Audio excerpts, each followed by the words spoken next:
Hello મિત્રો, welcome back to my YouTube channel village life blog માયકન ફેમિલીમાં તમારું સ્વાગત છે. મિત્રો, આજે એક ખુશીનો દિવસ છે, એક સરપ્રાઈઝ છે. આજે અમે અબુધાબીથી ઇન્ડિયા વાપસ જાય છે, એટલે કે અબુધાબી બેંગ્લોરથી અમારી રાજકોટની આજે ફ્લાઇટ છે. અહીંયાથી સીધું ચેકઆઉટ કરાવી કેમ્પમાં જે કઈ સામાન લીધેલો હોય તે ચેકઆઉટ કરીને પછી અમે અમારી બસમાં જશું. ચાલો તમને બતાવી.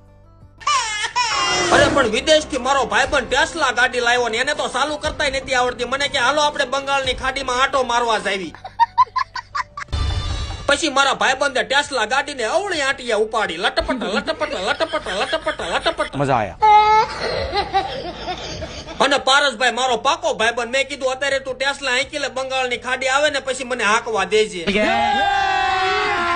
અભી મજા આયેગા ના ભીડો. પણ ઈ ટેસ્લા ગાડી બજારમાં નીકળી એટલે આખા ગામને ઊભા કોઠે બળતરા ઉપડે. બસ સ્ટોપ જ્યાંથી આપણે ફરવા જવા માટે બસ મળે. આવા ઠેર ઠેર બસ સ્ટોપ હોય છે. અને આ છે અહીંયાના હાઈવે રોડ. આ રોડ ઉપર વધારે પડતું તમને ખજૂરીના ઝાડ જોવા મળશે. મિત્રો, આ તમે જોઈ રહ્યો છો તે કેમેરો છે. આ રોડ ઉપર અલગ અલગ જગ્યાએ અલગ અલગ અંતર ઉપર લગાડવામાં આવે છે, જેથી કોઈ ઓવર સ્પીડમાં વાહન જતું હોય તો તેને ડાયરેક્ટ ઓનલાઈન ઈ મેમો ભરવો પડે છે. જો આ ઈ મેમો કોઈ ડ્રાઈવરને મળી જાય તો એને ઇન્ડિયાના ઓછામાં ઓછા 10,000થી 20,000 સુધીનો દંડ થઈ શકે છે, પણ તેથી વધારે પણ થઈ શકે છે. અહીંના રોડ રસ્તા બહુ સારા છે, પણ હું એટલા માટે કહું છું ઇન્ડિયાના રસ્તા જેવા રસ્તા સારા છે, કારણ કે અહીંયા વરસાદ થતો નથી. જો કે વરસાદ થાય તો અહીંયાના પણ રોડ રસ્તા ધોવાઈ જાય છે. સામે તમે જોઈ રહ્યા છો તે એડનોકનો પેટ્રોલ પંપ છે, જ્યાં પેટ્રોલ ડીઝલ મળી રહે છે. ફાઇનલી દોસ્તો, અમે પહોંચી ગયા છીએ અબુધાબી મુસાફા ઇન્ડસ્ટ્રીયલ એરિયામાં, જ્યાં અમે આ તમે જોવો છો તે સામેની સાઈડમાં દાલમા મોલ કરીને છે, જે મુસાફા એરિયામાં સૌથી મોટો મોલ છે ને વીઆઈપી માટે બેસ્ટ છે. જે આ બાઇક રાઇડર છે તે ફૂડ ડિલિવરી બોય છે, અને સામે છે એ ટેક્સી ગાડી છે. જેમ કે આપણે કંઈ ફરવા જવું હોય તો આપણે ટેક્સી બુક કરી ને આમાં આપણે ફરવા જઈ શકીએ છીએ. તો ચાલો મિત્રો, હવે થઈ ગયો છે જમવાનો સમય, ને આપણે જમી ને આપણે જલ્દી પાછું એરપોર્ટ તરફ પ્રયાણ કરવાનું છે. એરપોર્ટ જવા માટે અમારી પાસે સમય ઓછો છે. અમે પહોંચી ગયા પ્યોર વેજ રેસ્ટોરન્ટમાં, જે મુસાફા અલજીમી કેમ્પની નીચે આવેલો છે. જલ્દી મેનુ જોઈ અને પનીર કઢાઈ, પનીર હાંડી મંગાવીને તાંદૂરી ઓર્ડર કરેલું અમને મળી ગયું છે. જલ્દી જમી અને પાછા અમે જલ્દી એરપોર્ટ તરફ નીકળી જશું. અમારી પાસે સમય ઓછો હોવાથી આ છે દોસ્તો, એરપોર્ટ જવા માટે નીકળી ગયા છીએ. આ છે મોલ માર્કસેવ, એ મુસાફામાં આવેલો છે.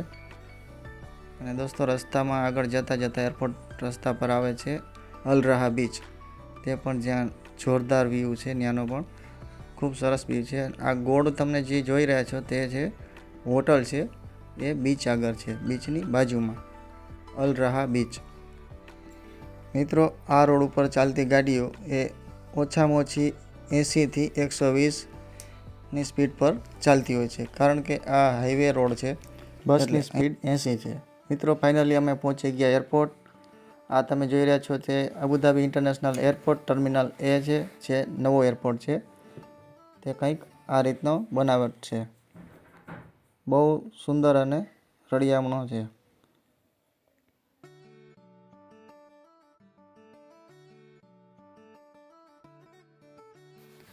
મિત્રો, તમે આ જોઈ રહ્યા છો તે સોલાર સિસ્ટમથી બનેલું પાર્કિંગ છે. આખું સોલારથી સેટ કરેલું છે, બહુ મોટું અને વિશાળ છે.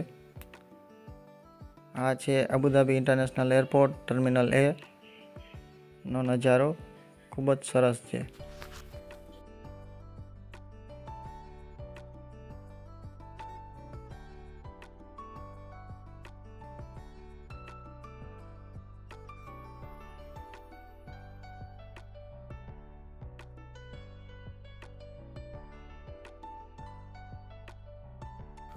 મિત્રો, આ છે અબુધાબી ઇન્ટરનેશનલ એરપોર્ટનો નજારો, જે અંદરથી કંઈક અલગ જ દેખાય છે.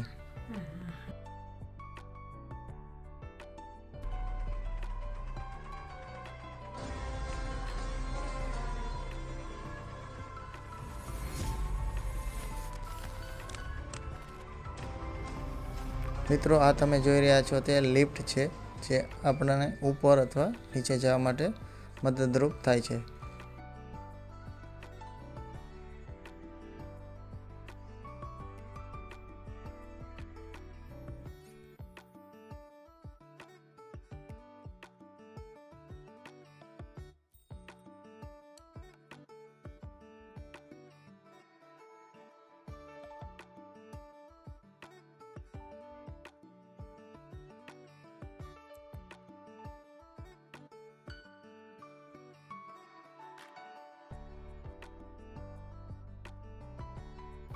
દોસ્તો આ છે ડિજિટલ સાઇનબોર્ડ, જેમાં આપણી ફ્લાઇટનું શેડ્યુલ બતાવે છે કે આપણી ફ્લાઇટ કયા કાઉન્ટર પર બોર્ડિંગ થશે અને કેટલા વાગે આવશે. તો ફાઇનલ દોસ્તો અમે બોર્ડિંગ તરફ આગળ વધી રહ્યા છીએ. તો મિત્રો અમારી ફ્લાઇટ હતી સવારે અર્લી મોર્નિંગ 4:05. રસ્તામાં જતાં સ્ટારબક્સની કોફી આવી, જોઈ શકો છો તમે. જે બેંગ્લોરની ફ્લાઇટ 4:05 KL કાઉન્ટર પર બોર્ડિંગ, એટલે કે અમને પહેલેથી જ એક ટિકિટ આપવામાં આવેલી છે, જે ચેકિંગ કાઉન્ટર પર આપવી એટલે અમને બોર્ડિંગ પાસ આપે, જેમાં આપણું લગેજ બેગ ક્યાં મળશે તેમની પૂરી માહિતી આ બોર્ડિંગ પાસની પાછળ એક સ્ટીકર મારી દેવામાં આવે છે. જે સ્ટીકર પરથી તમારું બેગ ટ્રેકિંગ થાય, તમારું બેગ કઈ જગ્યા પર છે તે એરપોર્ટ ઓથોરિટી ટ્રેક કરી શકે છે. ક્યારેક એવું પણ બને કે એરપોર્ટ ઓથોરિટી તમારો બેગ ચેકિંગના ઇસ્યુથી એ આપણા ડેસ્ટિનેશન પર ના પણ પહોંચી શકે, જેથી આપણે બેગની માહિતી પૂરી એ સ્ટીકરની પાછળ લગાવી લે છે. ફાઇનલ દોસ્તો અમને બોર્ડિંગ પાસ મળી ગયો છે. અમે ઇમિગ્રેશન માટે આગળ વધી રહ્યા છીએ. મિત્રો બોર્ડિંગ પાસ મળી ગયો છે Abu Dhabi to Bangalore, Bangalore to Rajkot. આપણને આપેલો બોર્ડિંગ પાસ સ્કેન કરી અને ઇમિગ્રેશનમાં આપણો ફેસ સ્કેન કરવાનો અને આપણો પાસપોર્ટ સ્કેન કરીએ એટલે આપણું ઇમિગ્રેશન સક્સેસફુલી થઈ જાય. જો આપણું ઇમિગ્રેશન ના થાય તો આપણે પાસપોર્ટ કાઉન્ટર પર ઇમિગ્રેશન માટે લાઇનમાં ઊભવું પડે.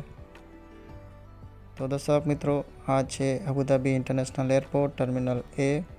જોઈ શકો તો તમે બ્યુટી કેરનો સામાન બહુ સરસ છે, પણ હાઈ રેટમાં આપણે જોવા મળશે, કારણ કે આની પ્રાઇસ 5,000+ હોઈ શકે છે. આ છે ડ્યુટી ફ્રી એરિયા, જ્યાં આપણને દારૂ, આલ્કોહોલ તરીકે આપણે જો આલ્કોહોલ લઈ જવું હોય સાથે તો આપણે લઈ જઈ શકીએ છીએ. એક પાસપોર્ટ પર 2 બોટલ લઈ જઈ શકીએ, તેથી વધારે એલાઉડ નથી. જોઈ શકો છો તમે કેટલો મોટો સરસ એરપોર્ટ છે. આ છે સિગારનું કાઉન્ટર, જ્યાં આપણે સિગાર મળી રહે છે. આ છે alcohol, red label, black label જેવી અલગ અલગ બ્રાન્ડની આલ્કોહોલ મળી રહે છે.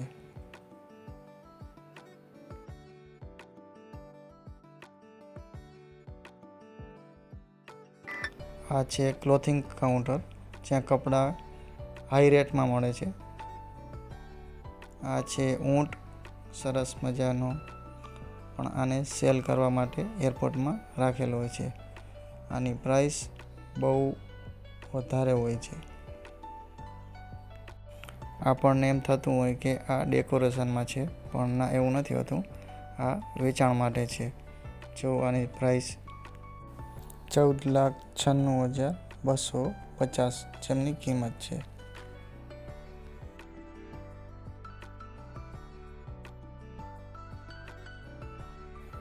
આ છે ઊંટના કિચન, જે આપણે રનિંગમાં યુઝ કરતા હોઈએ તે પ્રકારના અલગ અલગ ડિઝાઇનમાં મળી રહ્યા છે. દોસ્તો આ છે પાણી પીવા માટેનું, જે કંઈક આ રીતે પાણી પીવું પડે છે. અહીંયા ગ્લાસ કે ન હોય, આપણે બટન પ્રેસ કરીએ એટલે પાણી આવે. આપણે બોટલ આ રીતને ત્રાસી કરીને ભરી શકાય. મિત્રો ચલો આગળ વધીએ.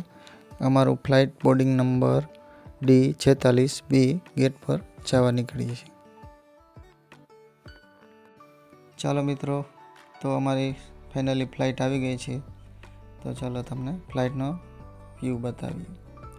દર્શક મિત્રો, ફ્લાઇટનો વ્યૂ કંઈક આવો હોય છે. જ્યારે ગેટની અંદર એન્ટર થતાં જ ફ્લાઇટ ક્રૂ મેમ્બર દ્વારા તમારું સ્વાગત કરવામાં આવે છે. દોસ્તો ફ્લાઇટમાં બેસી ગયા છે. અમે હાલ ઇન્ડિગોમાં ટ્રાવેલ કરી રહ્યા છીએ, જે અબુધાબી ટુ બેંગ્લોર જશે. સફરનો સમય રહેશે 3 કલાકનો, જે લાંબો સમય છે. To open, remove the cover, place it under your seat, pull the handle down, the exit will open outwards and upwards, slide will inflate automatically. If the slide doesn't inflate automatically, pull the red manual handle which is located here towards the marking. Mode of the aircraft immediately do not open if you see fire, water or any other obstructions. Touching this cover without an emergency or a command is a punishable offence. I'm repeating that statement again. Touching this cover without an emergency or a command is a punishable offence. Please remember the exit should be opened only when you hear a command. Passengers evacuate, evacuate, evacuate from the cabin or erase the cabin crew members. I hope my instructions are clear. Anything you want me to repeat it? No? Thank you. કંઈ પણ પ્રકારનું emergency થાય તો તેમાંથી બહાર કઈ રીતે નીકળવું તેના વિશે અમને સમજાવ્યું. ત્યારબાદ ફ્લાઇટ ટેકઓફ માટે તૈયાર થઈ ગઈ છે.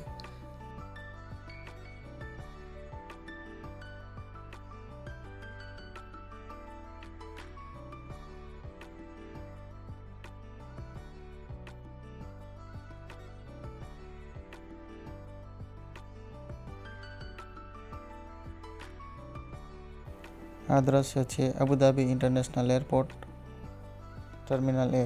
કંઈક ઉપરથી દ્રશ્ય કંઈક આવું અલગ જ જોવા મળે છે. કેટલું ખૂબ જ સુંદર જોવા મળી રહ્યું છે.